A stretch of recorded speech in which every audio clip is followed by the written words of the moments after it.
I think that one of my greatest fears is that, like the dream that I have might not, well, the reality might not live up to the dream that I have.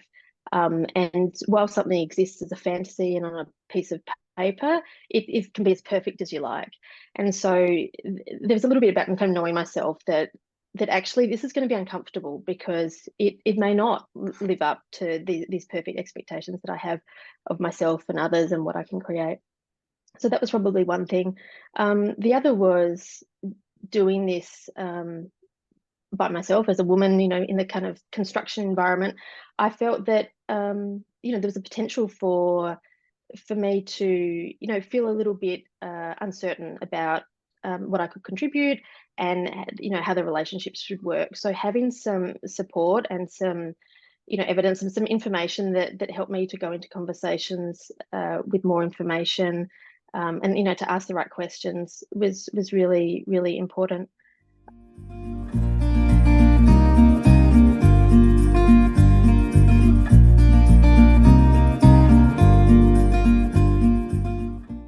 Well, Claire, I am so, so, so excited to have you here because this is the first time we've kind of met on Zoom. But you have been in Undercover Architects World as an online course member since I was looking back. You joined How to Get It Right, which is kind of the initial iteration of Home Method back in 2020, so August 2020. And so we have been in each other's orbits for a very long time. And you've been beautiful at how you've shared your project journey with the Home Method community in the Facebook group.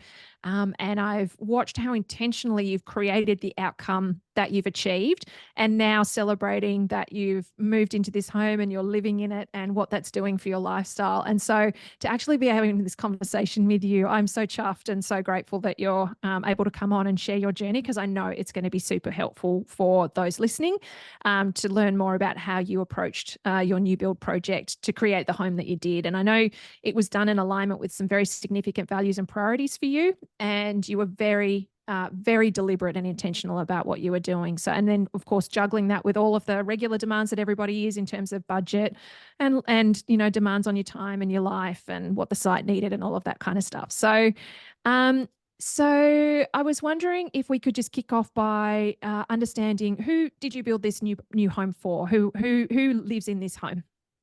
Sure, I'm really, really pleased to be here. Thank you, Amelia, for having me. So who lives here? Myself. And my two children. My kids are 10 and 6. I just had to remind myself of their ages, 10 and 6, and a puppy as well. And we live on the beautiful Fleurieu Coast on Ghana Yota, just outside of Normanville in South Australia. Fantastic. And when you embarked on this ambitious adventure at the beginning, what was your kind of plans or view for what you wanted to create? How did you go about thinking about, the home and what your sort of dreams were for it in terms of how you wanted it to be? Yeah, I think, building a sustainable home has always been something I've been quite interested in. I was reflecting, I think it was probably over 20 or more years ago, I did a Year 9 science project on building an off-grid house, complete with compostable toilets and all of that kind of thing. So I think that's always been in my mind, and having this desire to do something that was kind of climate responsive and intentional, and yeah, I guess it kind of reflected the environment that we live in. And so yeah, so I've lived in Canberra for 20 years, and Lighthouse Architecture and Science, so I know that you have a strong connection with and have been on the podcast before. The work of Lighthouse is really quite influential in Canberra, and coveting a lighthouse house is something that a lot of people do. And I was lucky enough to visit Jenny Edwards' home for a previous Sustainable House Day, and that was really, again, that was really influential for me, thinking about how this can be done with a lot of intention. I really like their aesthetic as well, and just how they're able to combine that kind of that aesthetic with this functionality, and I guess the sustainable values as well. So moved back to South Australia at the end of 2019, and a few changes to family along the way, but had the opportunity to purchase a block here and start on that dream of building a house in 2021.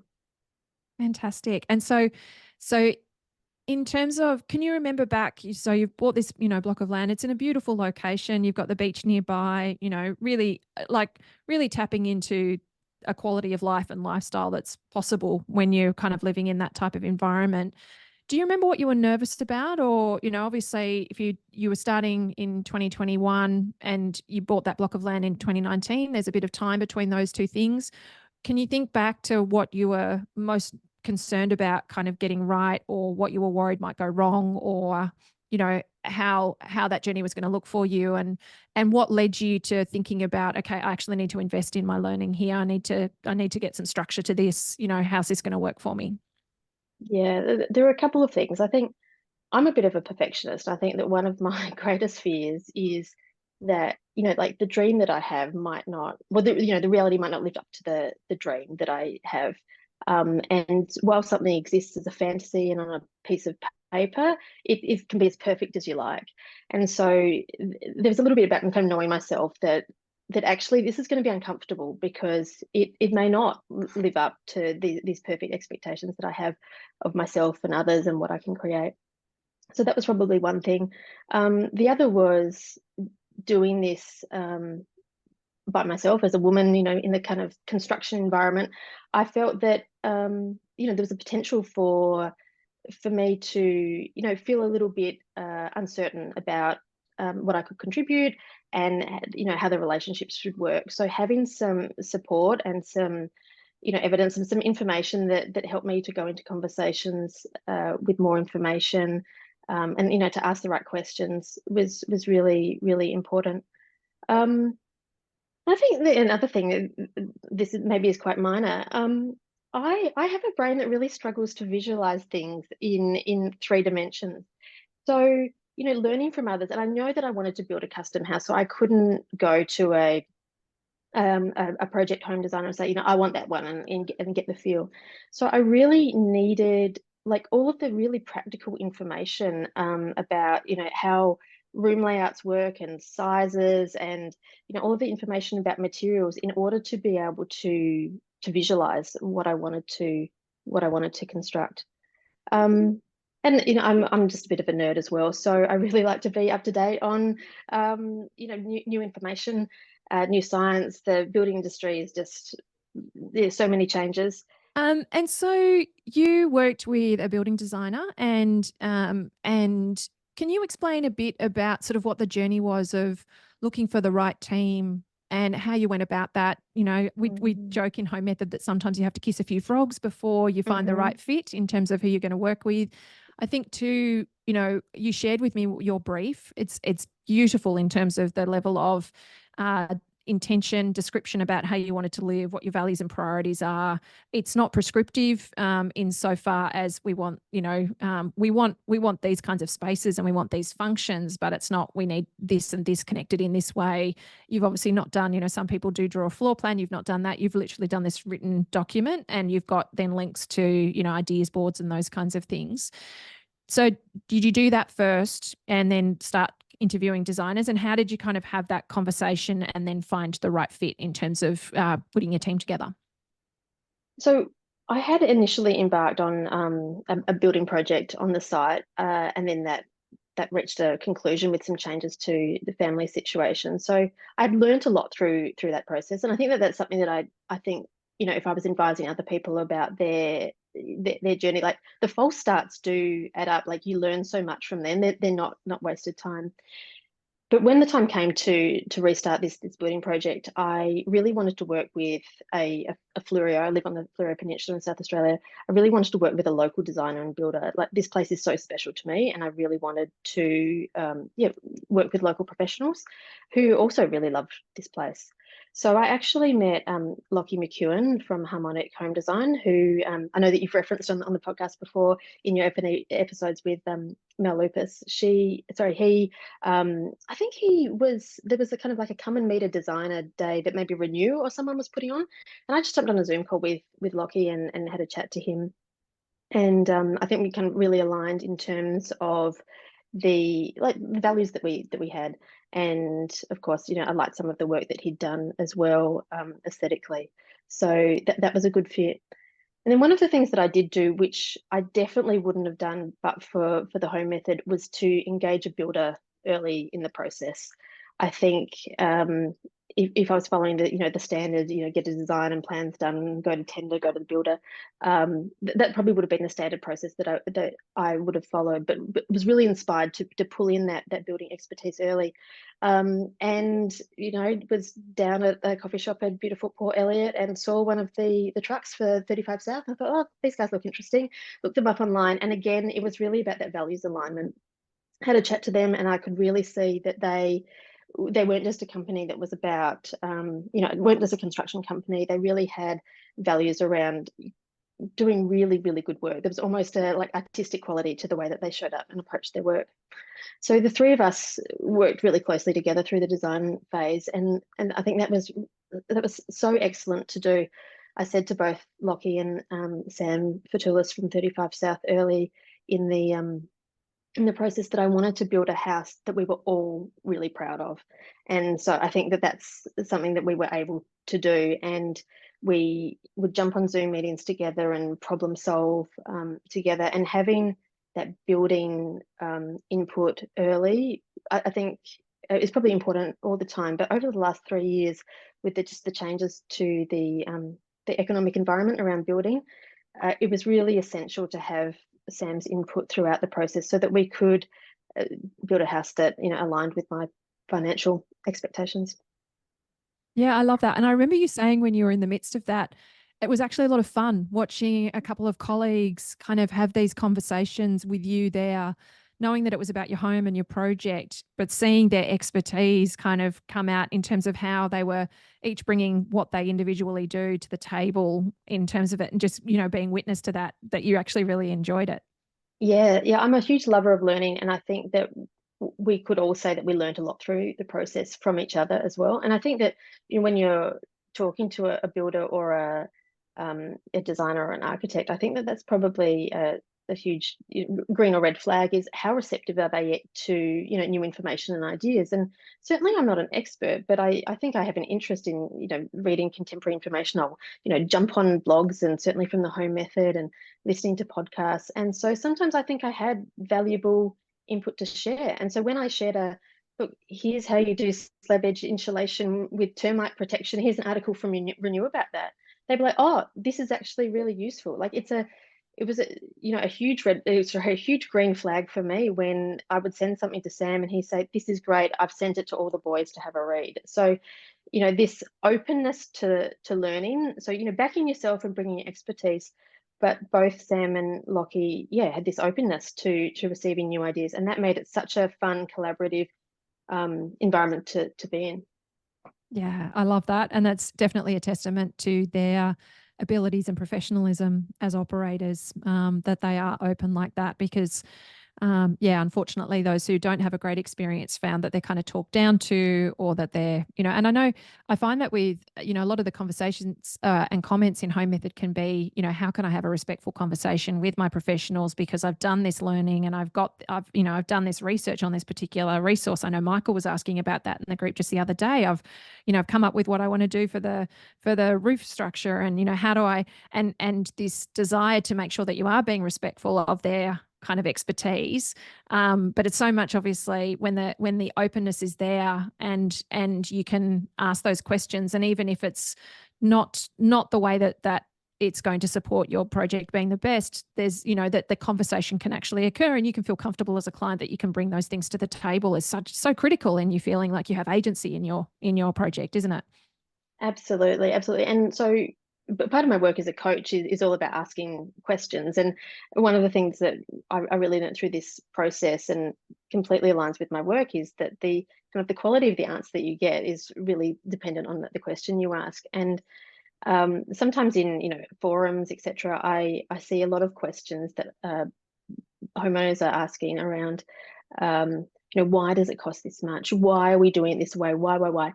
And why is sometimes an important question to ask. It's important that you understand, but why can often provoke a defensive reaction from someone, and sometimes it doesn't actually get you closer. The information actually doesn't get you closer to where you want to be. So rather than asking the questions of my team, like, why does it cost this much? Why are we doing it this way? it totally changed the conversation to say, like, how might we reduce this cost by 50,000? You know, how might we do this? Can you help me to understand the pros and cons of this approach? And so asking questions that both kind of like invited a more expansive conversation around options was really good. And it also moved us in the direction. Sometimes knowing why it costs a certain amount doesn't actually help you in any way. What you actually want is a result that costs this much, or you want to know what you need to do to bring it under budget. So yeah, shifting those questions can often shift the whole conversation. Yeah, that's a great learning and a great lesson to share with others, Claire. Thank you so much for that. We often talk about the quality of the questions and knowing the right questions to ask at the right time, don't we? And yeah, there's so much that just drives a very different outcome in your relationships and your projects. So, can I talk to you a little bit about cost? Because obviously, it's very common that you start out with a budget in mind and you travel down the road, and then what you build the project for is not what you started out with in mind. How did you, obviously the incorporation of Sam, the builder, in the design phase would have been critical for you navigating that. You're making decisions that are based on your values and priorities and intentions to create a sustainable home. How did you kind of navigate that budget approach in, making potential compromises or, deciding that you're going to stretch yourself to have a better outcome in a particular place? What was that kind of money mindset, budget conversation that was happening as you navigated your project overall? To be honest, like there's a lot of deep breaths, a lot of angst, a lot of self-doubt in there. It's not easy. So a lot of it was just taking a kind of a leap of faith a little bit in the end. But some of the things that we did, certainly the cost of construction has escalated a lot over the last 3 years. And so when I started the project, I had a certain number in mind, which is not where we ended up. But quickly it was clear that the initial budget wasn't going to meet with my desire for the house. So it was taking off all the non-essentials, and really focusing on what was most important. And that's where the design brief was so important, because I had articulated the values, and some of those values were around connection with outdoors. So I knew that my windows were really important, and the design to accommodate that connection with outdoors was super important. The other thing was around gathering and having a space that the people could gather. And then there was the third value, which is around kind of functional simplicity, just having just enough house and having the right storage. And so it really helped me to let things go. And when it comes to sustainable building, I think that one of the, I don't know, the advantages is that so much of the expenditure is tied up in the bones of the house. I knew that I would never get an opportunity to upgrade my wrap again. I would never get an opportunity. Well, I could upgrade the insulation, but not without a lot of hassle. Getting the flooring right and the windows, they really felt like the most important things to invest in financially.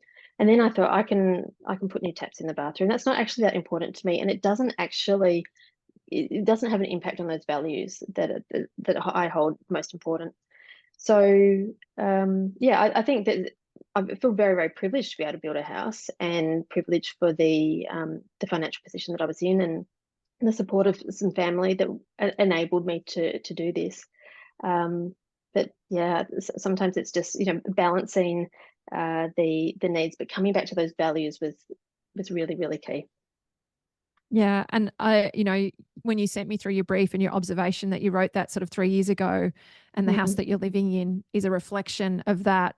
We talk a lot about how important it is to spend that time on your brief, so you do have that foundation to come and, check and balance those decisions against as you're navigating forward, so that you can have clarity about what is really going to be meaningful for you. So, and also having it to communicate with your team so they understand and they can keep you in check and balance. Did you find that, that your team were kind of educating you about, look, hey, you could do that, but you could also do this, and this is going to probably deliver on X, Y, and Z more effectively? Like, is that kind of the conversations you were having with them, or how did you see sort of that play out in their ability to support you in making, those budget conscious decisions? Yeah, certainly that advice was really helpful. And I think that having that design brief early on and starting the relationship early, it was almost like they could kind of internalize my values, and so that they were providing advice that was aligned, and I knew that we were moving in the right direction. But really simple things like my house has a combination of recycled brick and lightweight cladding as well. And so a conversation with Sam about, well, which walls do we clad and which walls do we put brick on?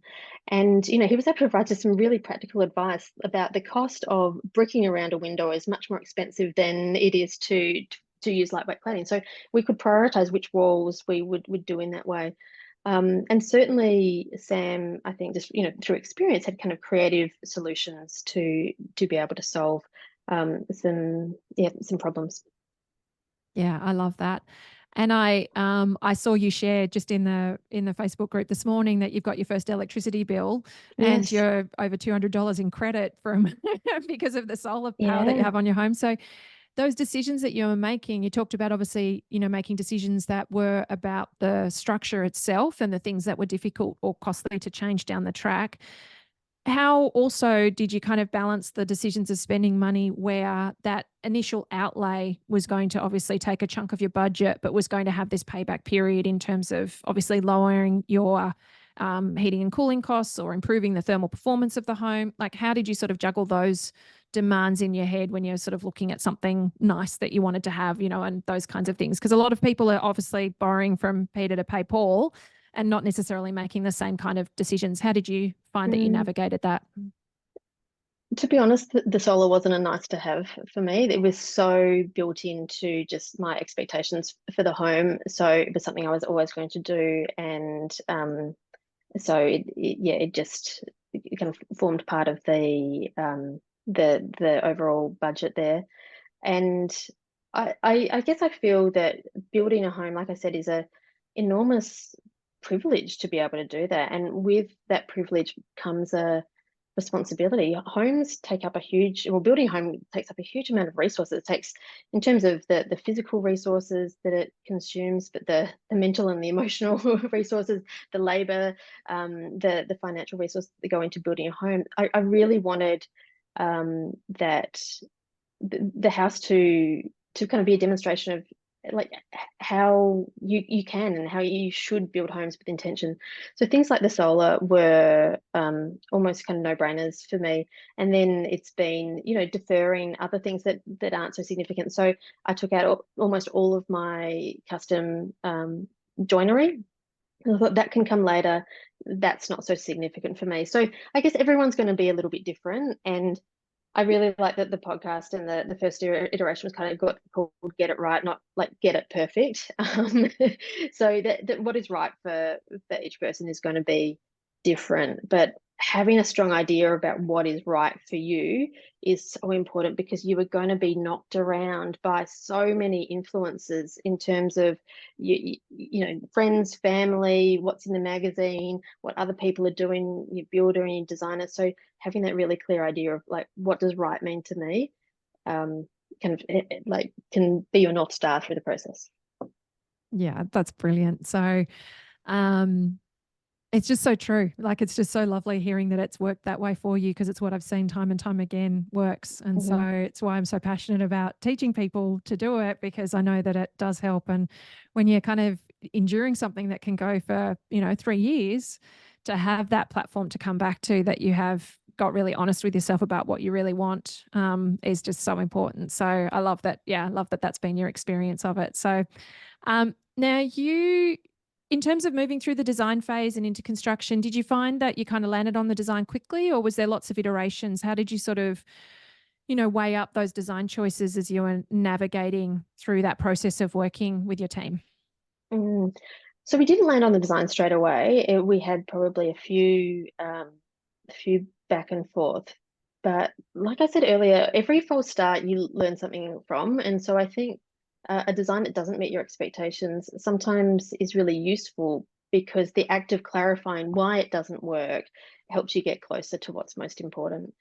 And I actually remember being a little bit frustrated and being a little bit worried about like, what happens if I'm almost at the end of the design budget and I haven't got a design that I like. And I remember posting that in the Facebook group at the time. But what I ended up doing is just sitting down for 2 hours with Lockie, and we just actually got out the yellow trace paper and moved things around. And again, I think testament to Lockie's willingness to work collaboratively with me. But that was drawing on all the previous iterations of the design to say what works. And again, coming back to the values, this idea about wanting the house to pull me outside was such a like a central thread in the design.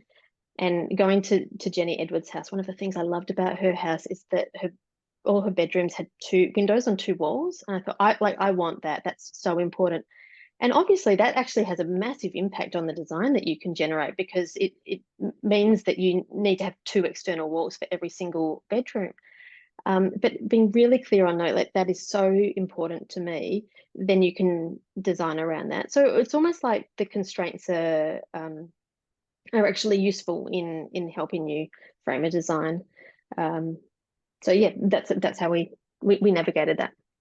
Yeah, it's funny, isn't it? I think a lot of people see the constraints as a frustration an annoyance. And if it was only just for that they could have the perfect design. But, time and time again, research shows that constraint drives better creativity and can actually be a really great way to, really push the boundaries of what's possible. So, and, even something as clear as I want windows on two walls of bedrooms in so that I can promote that cross ventilation and that room feels different, does obviously, you're not saying to the designer, I need the bedrooms to be laid out like this, but you're giving them a constraint that says this is the outcome that we're seeking to achieve. So therefore, any design that gets presented to you that doesn't have that outcome, it's not in alignment with what you initially envisaged. So it works incredibly well. And I think it's a really powerful way of explaining to people, don't try and draw it. Don't try and, decide on it for yourself. Explain how you want the outcome to be and let the designer juggle that in their kind of skill set. Is that how you sort of found it worked for you in terms of those kinds of things? 100%. And this is another area where I see a lot of alignment with my coaching work, is that often people can think in very kind of binary ways, like either I can have this house or this one, either, but actually there are infinite possible options, really.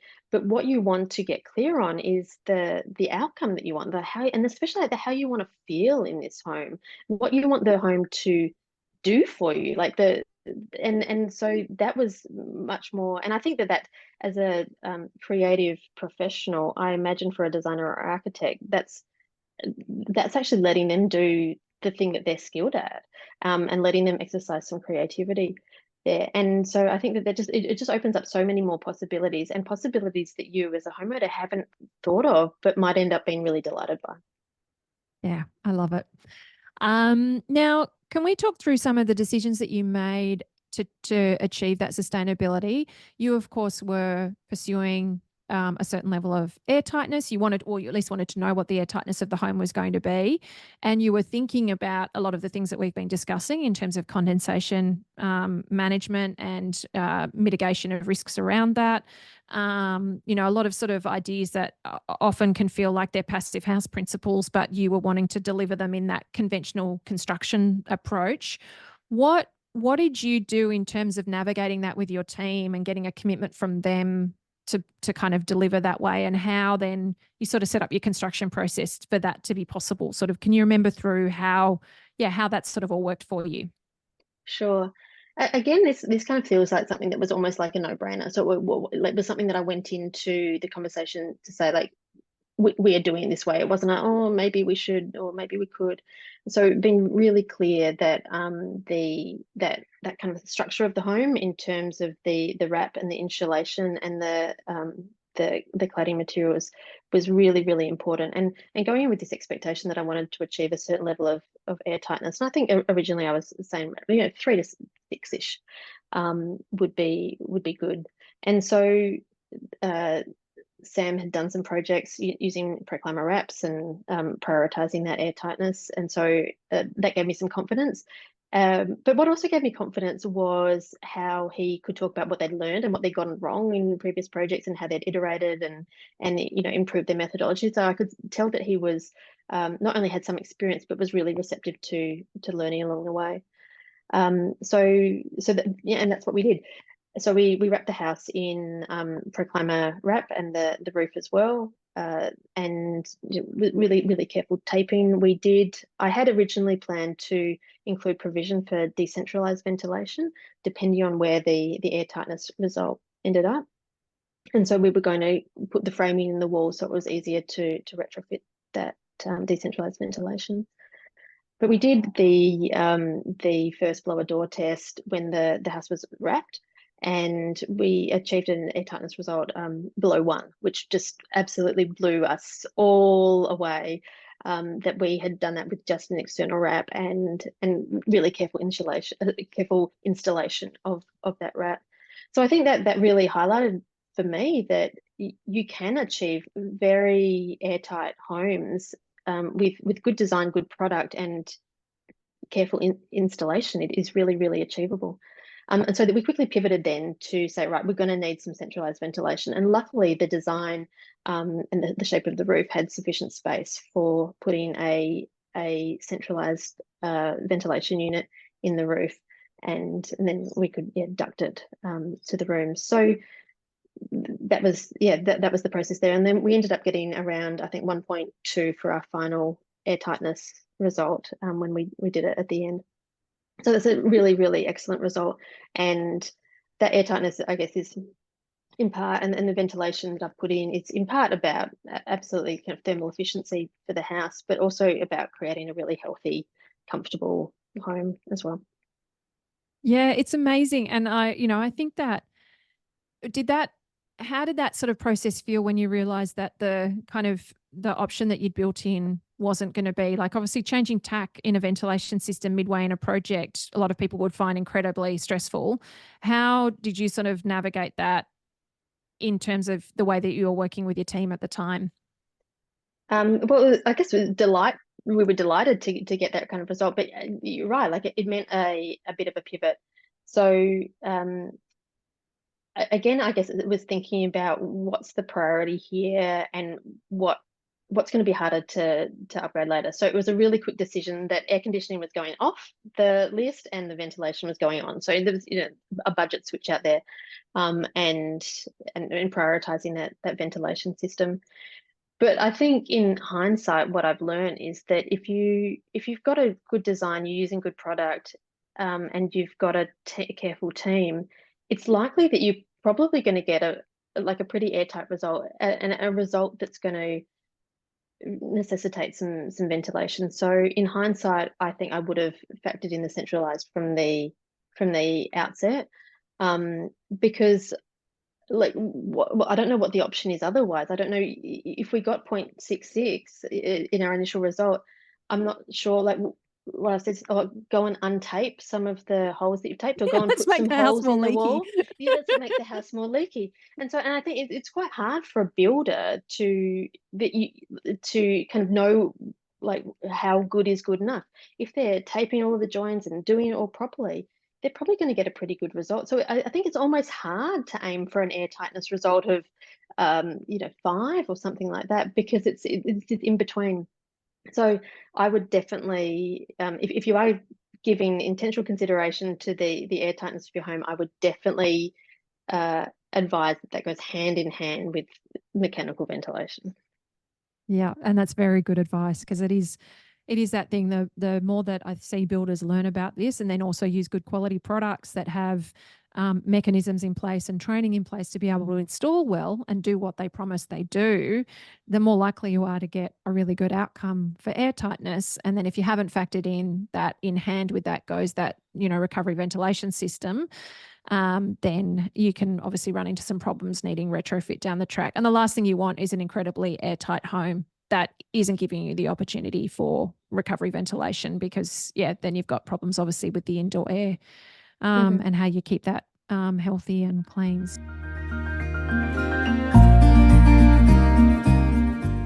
Like, going into the building house, like, there are going to be mistakes that I make. There are going to be things that I don't get right. There are going to be decisions that I regret, and just like letting yourself off the hook a little bit.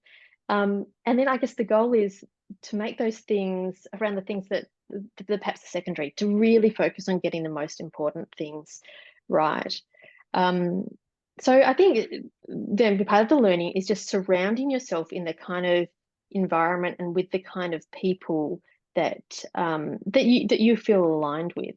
And so that meant a deliberate decision not to be in some home building Facebook groups or not to look at some magazines or websites, but rather to say, no, these are the ones that reflect my values. This is where I'm going to hang out.